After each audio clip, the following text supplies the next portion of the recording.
జో entry ఇచ్చి దశరథ్ మాటలు వినేసి నోటికొచ్చినట్లుగా మాట్లాడుతుంది. అమ్మా నాన్న చచ్చిపోయిన ఓ అనాథ ఈ దీప మెడలో బావ తాళి కడితే మీ కోరిక ఎలా తీరినట్లు అవుతుంది అని రగిలిపోతూ అడుస్తుంది. ఇక జో ఎప్పుడైతే దీపను అనాథ అందో దశరథ్ ఇంకా రగిలిపోతాడు. దీప అనాథ కాదు, దీపకి అమ్మ నాన్న ఉన్నారు, వాళ్ళు బతికే ఉన్నారు అని అడుస్తాడు. అన్నయ్య ఏం మాట్లాడుతున్నావు అంటుంది కాంచన అయోమయంగా. ఎవర్రా వాళ్ళు అంటాడు తాత వెంటనే. ముందు నేను అడిగిన దానికి సమాధానం చెప్పు డాడీ, మీ ప్రామిస్ ఎలా నెరవేరినట్లు అయ్యింది అంటూ మరోసారి నిలదీస్తుంది జ్యోత్స్న. ఇక వెంటనే కార్తిక్ దానికి సమాధానం నేను చెబుతాను, ఎందుకంటే చర్చ నా భార్య గురించే కదా అంటూ మొదలు పెడతాడు.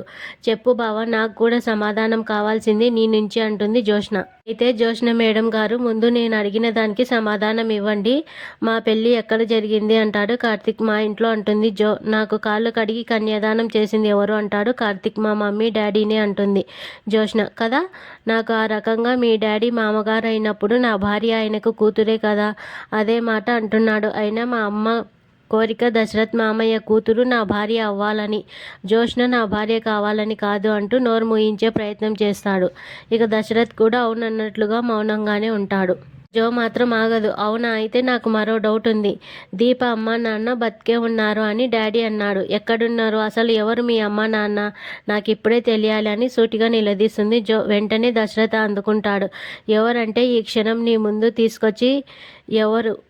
తీసుకొచ్చి నిలబెట్టలేకపోవచ్చు, కానీ వాళ్ళు బతికే ఉన్నారని దీప నమ్ముతుంది, నేను దాన్ని నమ్ముతున్నాను అంటాడు దశరథ్. వెంటనే జో దీపను పంపించిన తండ్రి బతికి ఉంటే దీప కన్నవాళ్ళు తెలిసి ఉండేవారేమో అంటుంది. దాంతో అనసూయ, లేదమ్మా, నా తమ్ముడికి కూడా వాళ్ళెవరో తెలియదు అంటుంది. ఇంకా అనసూయ అలా చెప్పగానే దశరథ్ చూపు కుబేర్ ఫోటో మీద పడుతుంది. ఎమోషనల్గా ఆ ఫోటో దగ్గరకు వెళ్ళిపోతాడు. వెనక్కి తిరిగి, అనసూయ, దీప గురించి కుబేర్ నీతో ఏం చెప్పాడో నాకు చెప్పగలవా అంటాడు ఎమోషనల్గా. చెబుతాను బాబు, నా తమ్ముడు భార్య పేరు అంబుజవల్లి. అది నా తమ్ముడికి పిల్లల్ని ఇవ్వలేకపోయింది, కానీ నా తమ్ముడికి పిల్లలంటే ప్రాణం. అది రోగంతో మంచాన పడింది. ఒకరోజు నా తమ్ముడు నాకు కబురు పంపాడు.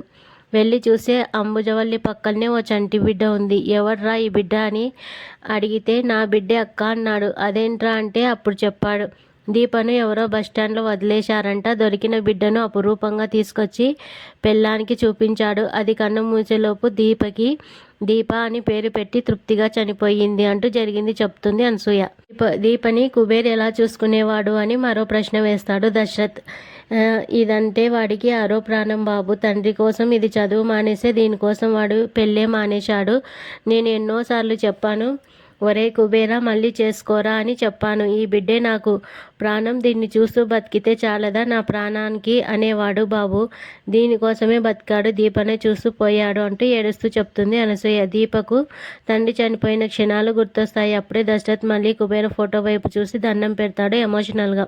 ఇక దేవుడమ్మ నీ తమ్ముడు అంటాడు దశరథ్ ఎమోషనల్గా. జో అనుమానంగా చూస్తూ, డాడీ మరి ఇంత కొత్తగా కనపడుతున్నారేంటి, నా అనుమానం నిజమేనా, తన కూతుర్ని పెంచాడు కాబట్టే కుబేర్ని దేవుడు అంటున్నాడా అని మనసులోనే రగిలిపోతుంది.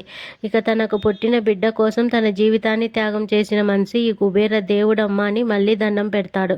అంతా అయోమయంగా చూస్తుంటారు. జో అనుమానంగా చూస్తుంటే కార్తిక్, దీప కాస్త కంగారు పడుతుంటారు. ఇక దశరథ్ మాత్రం మనసులో ఉన్నది మనసులో ఉన్నట్లు మాట్లాడేస్తూ ఉంటాడు. అయితే దశరథ్ మాత్రం ఎమోషనల్గా, మీ తమ్ముడు బతికి ఉంటే ఆయన కాళ్ళు కడిగి ఆ నీళ్లు నెత్తిన జల్లుకునేవాణ్ణి అంటాడు. బాబు ఏంటి ఆ మాటలు అంటుంది అనసూయ. ఇక డౌట్ లేదు, డాడీకి నిజం తెలిసిపోయిందని జో మనసులో అనుకుంటుంది.